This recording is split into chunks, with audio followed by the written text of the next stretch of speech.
Game day means crossovers for the Locked On Network, and today I'm joined with Dane Lewis from Locked On Dallas Stars. I'm Ross Levitan from Locked On Senators, and after an amazing offseason for, I'm going to say, both teams, I really like being able to sign the guys that Dallas did, and I know it was close with Jason Robertson, but he's back in the lineup for Dallas. Now, Dane, how has the start of the season been for the Stars?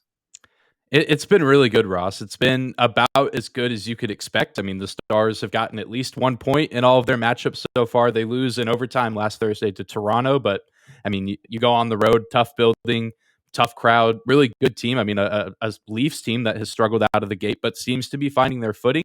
The Stars are, I think, firing on all cylinders outside of, collecting maybe too many penalties on a game-to-game basis. But overall, I think that the entirety of kind of the Dallas Stars community is pleased with what they've seen so far and maybe even a little bit surprised. I don't think we were expecting this explosive of a start from this team that certainly has some good pieces to contend and compete. But I think what we've seen so far is taken a lot of people by surprise.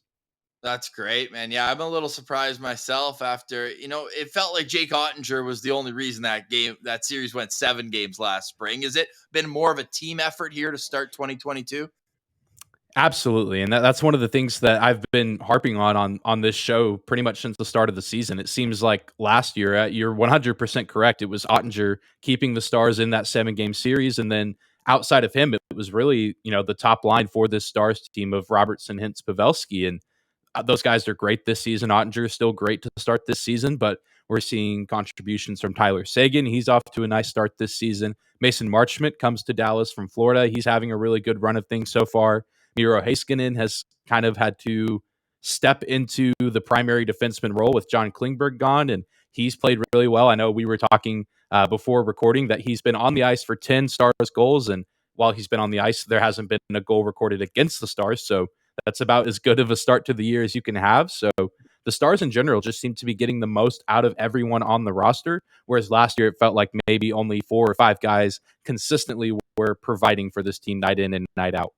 Now, I will say this success has not been in spite of Jake Ottinger, who's 4-0 with a .959 save percentage, 1.25 goals against average. Are they doing enough to help him, or has he been able to, pick up right where he left off last spring? I think he's definitely picked up a little bit where he left off. I think that he's put in the work over the summer and has a good relationship with the goaltending coach, Jeff Reese, in Dallas, and just the coaching staff in general. I know he had a relationship and knew Pete DeBoer even before DeBoer came into Dallas this summer. And so I think that there's certainly an aspect there of Ottinger being, the guy that he is, the player that he is, and playing very well. But the Stars also have helped at times, but they've also kind of left him out to dry at times with the aforementioned penalties that I talked about just a few minutes ago.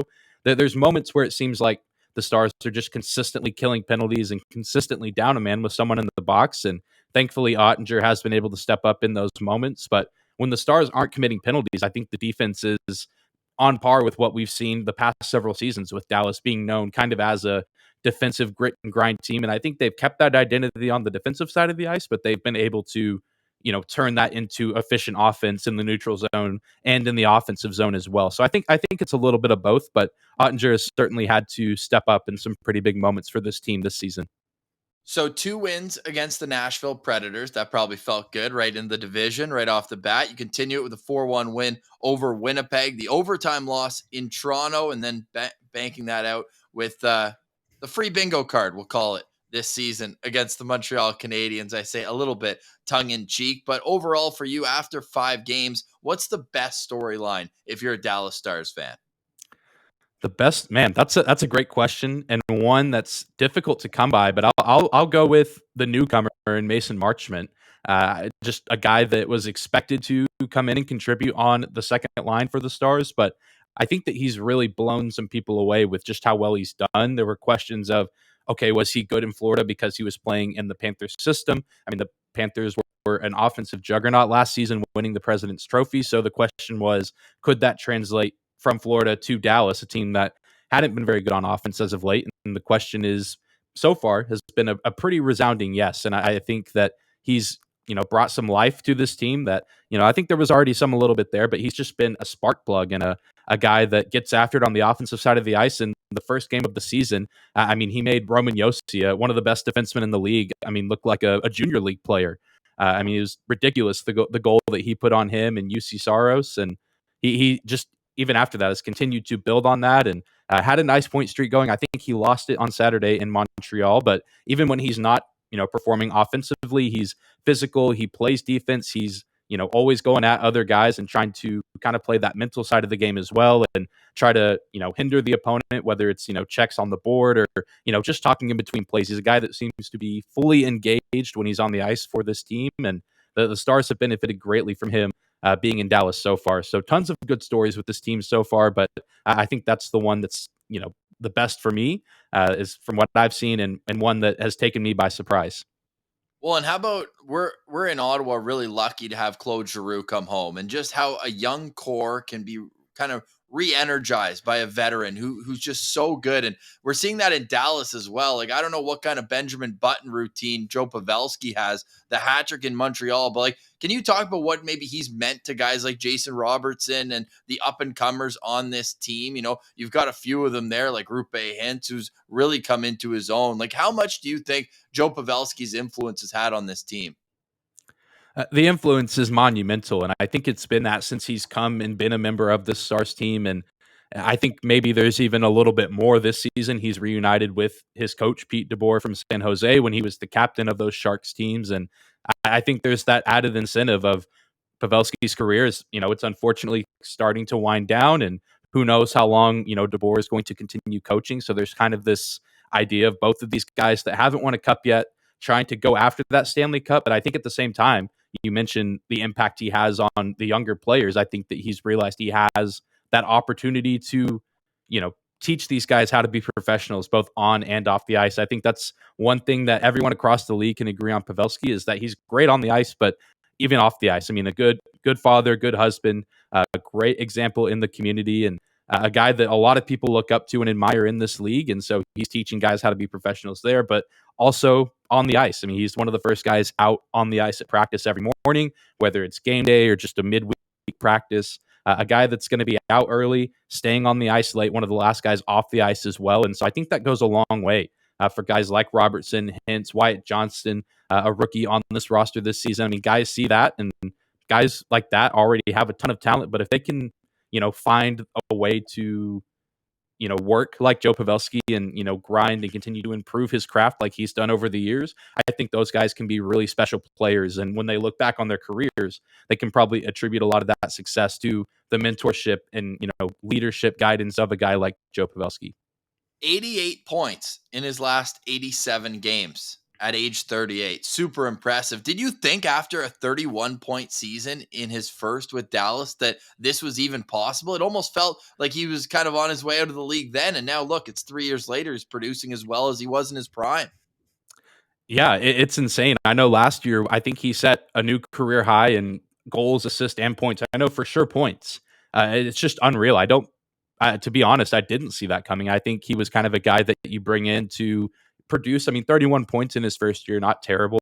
Finding ways to contribute to the team, but I think a lot of people kind of saw him as a guy that could, score a goal every now and then, but mainly be an additional veteran voice alongside Jamie Benn and Tyler Seguin. But he's really gone above and beyond and done that, the leadership side of things with the older players on the team. But yeah, he just seems to continue to not age, and it makes things really interesting with him because he signed a new deal with the Stars in the middle of last season, but it was only a 1-year extension. And so now the question is, does he think he can run it back for an additional year, depending on how this year goes? What does his future have, and what does he think his future holds? And will the Stars, be interested in bringing him back? Because he looks great now, but you just have to imagine at some point he's going to slow down. We have no idea when that is, and hopefully it's not anytime soon. But it just starts to, it's starting to seep into a lot of Stars fans' minds of, should we look to bring Pavelski back? Should we let him walk in the offseason? Is he going to retire? Lots of questions surrounding that I imagine we'll get answers to as the season continues to roll on.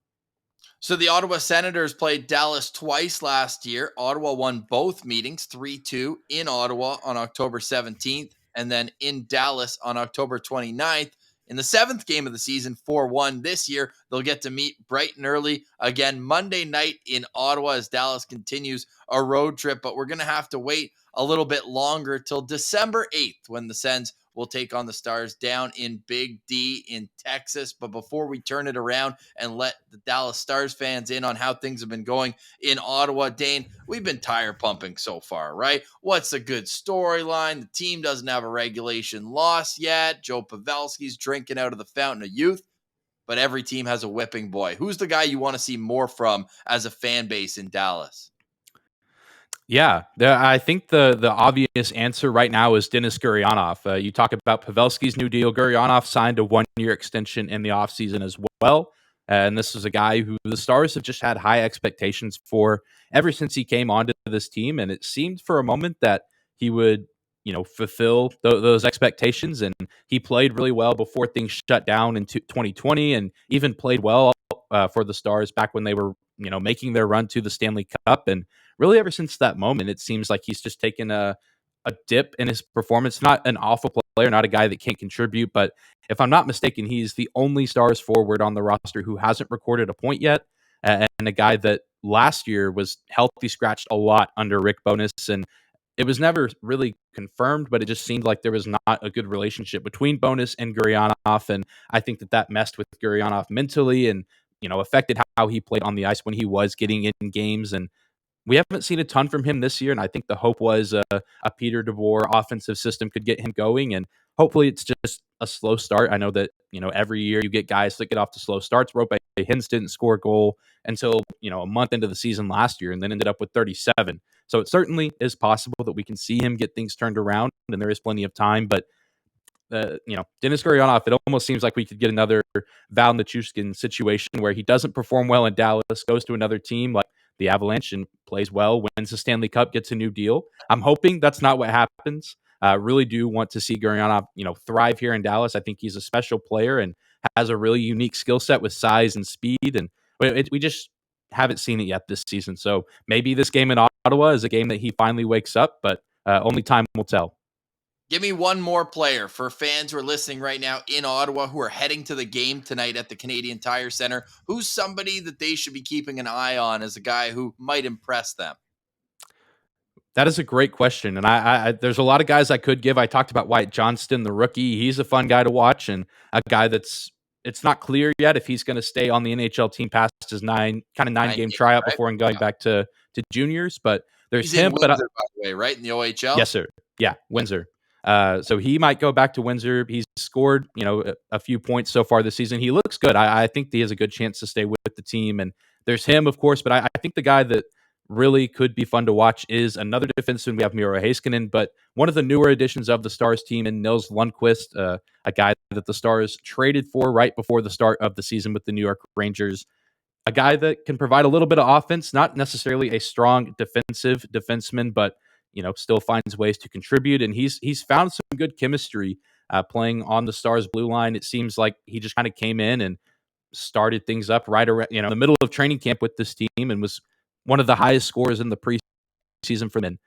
Just I don't know. He's a small guy. He's quick, but he just does a lot of things that won't necessarily be tracked on the stat sheet, although he can rip a nice shot from the blue line. He can pick up a few assists here and there, but just the way he's able to move the puck and set up his teammates for good looks, I think kind of can go under the radar with, the guys that are getting those looks and firing off those one-timers or firing off the other good passes that are results of his really good outlook passes. So Nils Lundqvist, he wears the number 5. He should be a fun player to watch.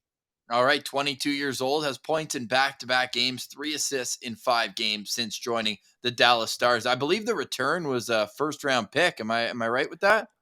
Yes, it's I'm blanking now on the term. Not an outright first round pick. I'm a terrible Conditional? NHL. Yes, yeah, Yeah. conditional. I don't know why that word escaped me, but All it did. good. All good. Hey, that's a great primer on the Dallas Stars. I mean, we're all going to be watching Jake Ottinger as well because Ottawa has benefited, I think, from a couple goalies sleeping the last few games. Ottawa scored 18 goals in 3 home games since coming back to the Canadian Tire Center, an average of 6 per game. Fans are ready, even the ones who don't have a voice. They're going to pack the barn tonight. And coming up right after the break, I'll get Dane to grill me on what the outside is thinking about the Ottawa Senators. Stick around. It's a crossover edition between the Locked On Dallas Stars and the Locked On Senators podcast. All right, it's game day at the Canadian Tire Center, and I'm Ross Levitan from Locked On Senators. You can go check out the channel at Locked On Senators, wherever you get your podcasts, or on YouTube. We appreciate a subscription there. It goes a long way to help the algorithm. And while you're on YouTube, make sure you're following along with Locked On Stars. Dane Lewis does a great job from down in Texas. All right, Dane, my first question here is, what's the perception of the Ottawa Senators in your neck of the woods? That's a great question. I know we talked about before recording this. There's a member of the Dallas Cowboys, Gallimore, defensive lineman, who's from Ottawa, and I feel like that's maybe as far as the perception goes with that team here in Dallas, just because we don't get a lot of Ottawa on our TVs down here. If we're getting a hockey game, it's a Stars game, or we're getting the the ESPN broadcast, the TNT broadcast, and of course they're going to have your Colorados, your Edmontons, New York, Boston, Tampa.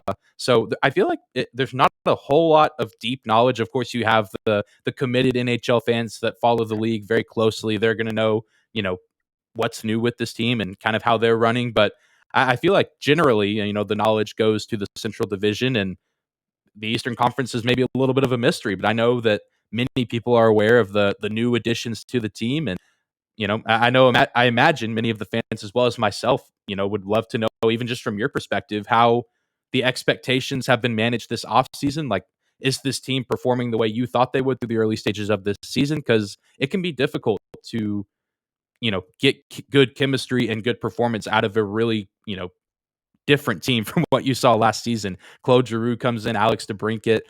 Would you say that the team has lived up to expectations so far? Yeah, I'd say it took a couple games to get there. The offense only scored 3 goals in the first 2 games of the year, both on the road. And then they came home and they've been averaging 2 goals a period on home ice rather than per game. So the offense is really starting to click. But right when you said, like, I don't think people know a lot about Ottawa in Dallas, and it makes sense. There's not even a whole lot of crossover players wise. Like, obviously Jason Spezza is the big one, captain of this team in Ottawa for 1 year before being traded to Dallas for Nick Paul and a couple other pieces there many years ago. And then the other one is a super fan favorite who's now back working in media in Ottawa, and that's Mark Mathot, whose kid, by the way, was wearing his old Dallas Stars jersey at the Sens Coyotes game. So the Dallas Stars were being represented at the Canadian Tire Center the other day. But yeah, to answer your question, the new additions, it's just awesome to see. Like, I've been manifesting Claude Giroux to come to Ottawa for the last 4 years. You see him being a leader that he is, still putting up points. Like, very similar. That's why I brought up Pavelski. Like, it's a very similar situation where it's a guy you bring in for leadership, but then you look and you're like, wait, this guy had 80 points 2 years ago. Like, he's still a very solid, creative offensive player. And for Ottawa, in the phase of the rebuild they're at, they needed more firepower. You can grow from within as much as you want, but at some point, you see that even with teams that are already competitive, they want to add to go for it a little bit more. And Ottawa had this top line they've really kind of figured out. Now, there's an injury we'll get into that's pretty crucial here, but their top line over the last year and a half has been Josh Norris, Brady Tkachuk, and Drake Batherson. Those guys are all under 24 years old, and they've been playing as a top line in the NHL for over a year. So those guys have kind of figured it out, but that leaves our superstar, as we call him. Make sure you put the umlaut over the U with Tim Stützle, the 3rd overall pick in 2020. If you do a redraft today, which I know it's way too early to do a redraft 2 years later, but he goes 1st overall. He's already at almost, if not, he's at 100 points so far in his NHL career. He's an electric talent, but he was playing with 2 middle 6 players, like guys who grind more than they score. So they needed to address that in the offseason, and they went out and got a 2-time 40-goal scorer, Alex DeBrincat. Now, if you had told me when he signed, if he had 1 goal after 5 games, would I be worried, especially if that goal was an empty netter? I would have said yes. But this guy's getting chance after chance after chance. They're going to go in. He had one. It was a 2-on-1 against Arizona. And as he's about to pull the trigger, stick just shatters in half. And you're like, okay, that's the luck you're having. But then what's your B game when your A game isn't going? And turns out he's a pretty good playmaker because he's got 4 assists on the season, so still at a point per game, whereas Claude Giroux's bringing a little bit of everything. His face-off percentage always among the league's best. And you just get the whole package with him. He's so competitive. Every time he's in the offensive zone, he's putting pressure on the defenseman to make a play. Otherwise, it's going to be a turnover, and he's able to turn that into dangerous scoring opportunities right away. So those are the two big additions up front. In goal, they added veteran stability in Cam Talbot, but he actually broke a rib in preseason. So he's been out. They've been riding Anton Forsberg. Great story with Anton Forsberg. 7th-round pick way back in 2011. Has been grinding it out in the AHL. Had one taste in Chicago, but he was put on. You know how in the COVID shortened year, they you needed to have 3 goalies on the roster at all times. Right. Keep one on the taxi squad. He was picked up on waivers 3 times. He went from Edmonton to Carolina to Winnipeg to Ottawa, and then he comes in, and all of a sudden, he's unbelievable. Ottawa was not a good team last year. Anton Forsberg never lost more than 2 games in a row. This guy, he brought this stability. They re-signed him 3 years, very reasonable, 2.75 annual average, and he's just been a stud for them back there. So I think that you're seeing kind of the veterans come in and really help out this young core that has so much talent. Like their 2 top scorers this year, Brady Tkachuk and Drake Batherson, each with 8 points. Like, you know what you're getting with those guys, but it's this extra layer of depth that's really helped them succeed so far. Yeah, it's seemingly an impressive start. You talk about how hot they've been on their homestand as of recent. I mean, just lighting teams up and finding ways to score goals and move down the ice quickly. I mean, top 10 in goals for. It looks like 21 goals for, and above 500, a 3-2 record early to start the year, and what's likely to be a pretty competitive Atlantic Division. Nobody's under 500 in the Atlantic Division at the time of this recording. Everybody's over 500. Who had the Sabres sweeping the Western Canadian swing? Like, this is a wildly impressive division for sure. Absolutely. And, with that, I mean, curious to pick your brain on you and, even Brandon's preseason thoughts of where you think this team finishes. Do you think they have a legitimate chance to make it into the Stanley Cup playoffs? Because it's going to be a tough road for sure with the Atlantic, but then even if a wild card spot is open, you've got some really good teams in the Metro as well. Yeah, and that's why there's no such thing as a must-win game this early in the year, but it really feels like they need to have a good start. The last 2 years, Dane, have been some of the worst starts ever. And there are out of their control circumstances. Like, they were basically the guinea pigs of COVID last year with the NHL, them and the Islanders, where they're like, how many guys short can they play before we actually have to postpone the games? There was a game against Calgary where they had 13 regulars out of the lineup. And you're like, what are we doing here? They lose 4-0. They got like 13 shots on goal. It's like, put Pilsy and I in. We could do this. But no, in all seriousness, yeah, 4 wins in their first 20 games in each of the last 2 years. They could match that with one more win, and they've only played 5. So that in itself is a great start. They still need a bit more growth, I think, and they have these 2 kids who came in. I'm rocking the North Dakota sweater right now. We call them the hashtag Nodak Sens. At one point during the COVID break for the NHL, they had 4 players on one college team, and it was super fun to follow them, including the 5th overall pick. So Jake Sanderson right now he's playing like a 10-year veteran in the NHL, and Stars fans will be interested to know that when we asked Jake on our show when he came on, who do you model your game after? Miro Heiskanen was the first name that came up. He wants to be a guy who slows the play down, can control the pace of the game, distribute, do everything basically as an elite defender. So that's kind of the model. He's not Miro yet, of course, but 5 games into his NHL career, you can kind of see that template. Took 15 stitches, came right back, was back 10 minutes later. So I like him. He's a gamer. His dad played over 1,000 games in the NHL, so he's kind of grown up. The Sens have a lot of those guys. Obviously, Brady Tkachuk comes from a hockey family, and a few others as well. So you're looking at these kids taking a next step. Expectations, though, not to get too far away from the question. The other guy, though, Shane Pinto. We'll touch on him in a little second, but I think they're going to be battling what our expectation was going into the year. It's the same as what management said in opening. Let's play some meaningful games down the stretch. Let's be a buyer at the deadline. And I think they're well on their way. There's still some warts defensively, but then you look at the expected goals, and they're second in the league for the fewest expected goals allowed, which means that they're not giving up a whole lot of high danger scoring chances. And I'm curious to know how much is this kind of you gain such an adrenaline rush when you're at home. And I was in Ottawa for the home opener, and this place was electric. Not only do they bring back their estranged captain, Daniel Alfredson, who really hadn't had a relationship with the organization over the last 5 years, really didn't see eye to eye with the former owner. And now, I mean, rest in peace. He passed away. His daughters now own the team, but they're really trying to mend that fence with him. He comes out, drops a ceremonial puck drop, and just kind of to show what I'm talking about here with the adrenaline, it's 2-0 3 minutes into the game, right? The team just fed off it, and they're going. They score 7 goals that game. They give up 5 though, but they score 7. High event hockey. I'm just wondering, can they excel once this initial rush comes out, right? Because they lose the first 2 games on the road. I'm going to be curious once they get on the road, but if they're a buyer at the deadline, to me, the season is a success. Yeah, I think that's a great indication. And, I think the Stars found themselves in a similar spot last season.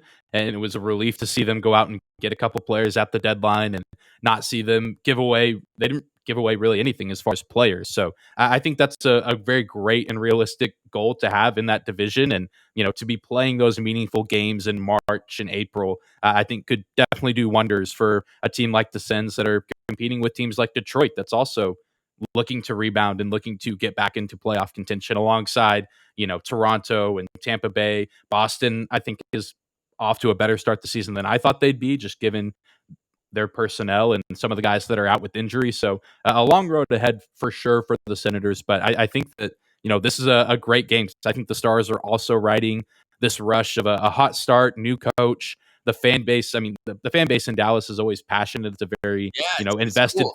fan base, but I think that they've just been relieved to see, the Stars. I think they still are near the top, if not at the top of, goal differential and, scoring multiple goals per game, but also having a goalie that I think Saturday night in Montreal was the first time Ottinger allowed more than one goal in a game. So there's just a lot to be excited about. And I think a lot of both of these teams in a similar spot where there's kind of this rush of excitement and a lot of newness amongst the organization. And hopefully, it breeds a good game on Monday night. Oh, I think we're going to be in for a good game. The last year, those 2 games were a bit, I think, though, especially the one in Dallas, it kind of felt like Ottawa got out to a bit of a lead, took the crowd out of it, and then it was more so, just kind of, carry it to the finish line a little bit. But I think that, especially you mentioned with Pete DeBoer changing up the play structure from Rick Bowness more defensive to let these guys move a little more freely offensive in the offensive zone. I think we're going to be in for a good game. And I want every Dallas Stars fan to keep their eye on number 57 tonight for Ottawa. Easily my favorite up-and-coming player on the team, and there's a lot to choose from. Of course, Brady Tkachuk's top of that list too, but if I'm going with the less established guys, Shane Pinto could have a real opportunity. And unfortunately, it comes at the expense of an injury. Josh Norris left the game against Arizona, did not return.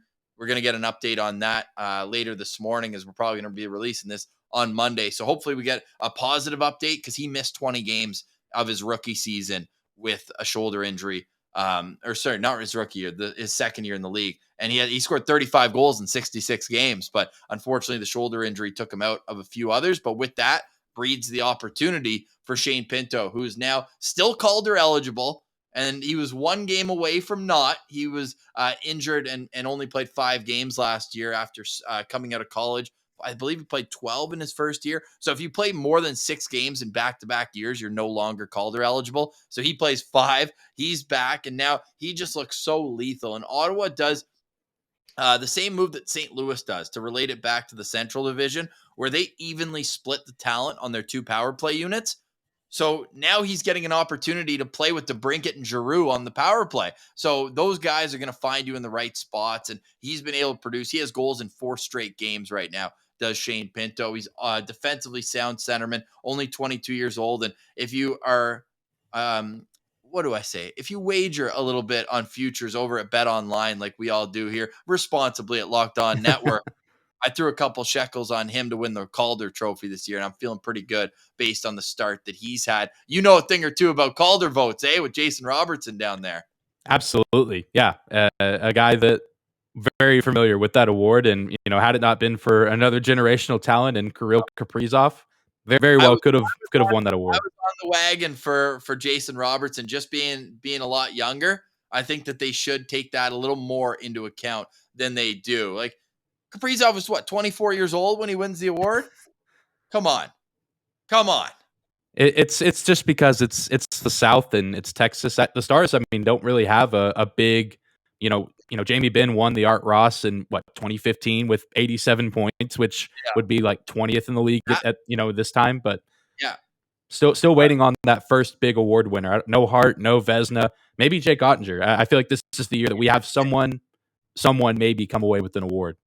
Interesting. Yeah, I Ottawa don't know. doesn't have many. Just Eric Carlson with 2 Norris trophies, but other than that, like you got to go all the way back to Daniel Alfredson winning the Calder Trophy way back in 1996 to get a major award. But that year was awesome with the Calder because I'm looking at it now, and Kaprizov had 99 out of 100 first place votes. Jason Robertson did get the other one though, but Ottawa had 2 top 10 finishers that year with Josh Norris finishing 4th and then Tim Stützle in 9th as well. So, hey, it's going to be a great game. We're going to jump on for a postcast afterwards, and we hope the mood's good. And hey, if you're around Monday night after the game, let us know. We'd love to do this again. And if not, then we'll do it in December when the Sens and Stars meet. But I always love watching the Stars play as long as they're not wearing those disgusting neon jerseys that I'm sure Pillsy would get. If he was here, he'd be already beaking in saying they're beautiful. But no, I like the setup back there. Is that a Medano that you've got down low too? It is. It's the Stars started selling those about halfway through last year. The throwback, the year they won the cup in '99. So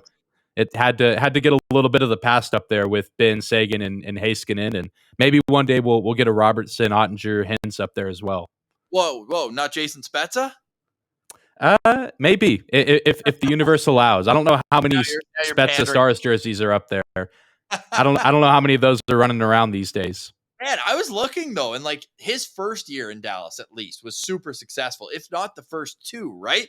Because I'm looking at it, like I know Dallas, like they don't have a whole lot of like really super high point totals. They've only got 5 players in team history with more than 500 points. Sorry, 6 with Yuri Lettinen in there as well. He's got to be a major award winner though. If we're counting the Selke, didn't he win that award a bunch of times? Lettinen? Yeah. Yeah. Yeah, I think at least 3, and I mean he was mainly in his prime before I was even born. So my Yeah. memory on He was the always a early fun player '90s to is a watch. little foggy.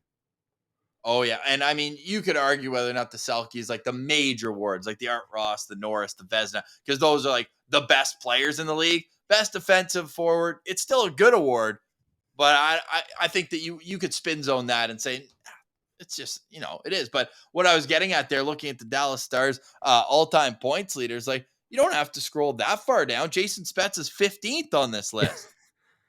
Yeah, I mean, it's just a team that hasn't been around all that long in the grand scheme of things. I mean, of course, they were Yeah. the North Stars before they came to Texas, but I mean, it's Modano, and and even now, I mean, it's Sagan, it's Ben, and guys like that. I mean, Modano is certainly the biggest and most recognizable. Sergei Zubov, I know, is up there as far as Yes. defenseman in the organization. He got his number retired in Dallas last season, and so a lot of He reverence and used to respect for smoke him. periods. He's like an old school guy. Yeah, yeah, Probably not when he was in Dallas. I feel like that was with the Rangers, like early 90s. But I've yeah, heard some stories about Sergei Zubov. yeah. I've too because I didn't really get to watch him play again. I mean, he just played before I was alive, and even I think he played a little bit when I was a little kid running around. But I mean, he wasn't quite the player he was back when he won that cup with the Rangers, and even when he won with the Stars, I was about 6 months old. So Even with the Stars, I'm looking at right now, there's a few articles. Trevor Daley told me that Sergei Zubov used to smoke cigarettes in the shower after games. That is old school hockey. You don't see that anymore. Everyone's got their shakes, and they're already looking forward to their nutrition for the next day. Eh? yeah, but lots of people said it's only right when he gets his number retired if he lights something in the rink, but it didn't happen.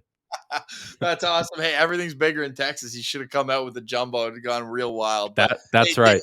this has been awesome getting to know the Dallas Stars a little bit better. Let everyone know where they can find you on social media and the show. Yeah, absolutely. I mean, you can just find the show. We're on Instagram most recently and Twitter as well, just at Locked On Stars. You can find my personal Twitter account, just at Dane 2_Lewis, because my name with 1_ was already taken.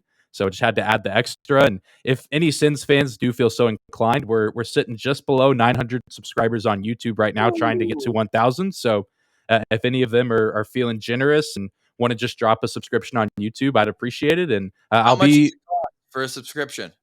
Oh, it's free, just like Oh, you guys, I know as well. wow. All right. Everyone go. It's free. What more do you want from our good friend Dane Lewis? Appreciate you doing this, brother. We'll do it again soon. Yeah, absolutely. Thank you, Ross.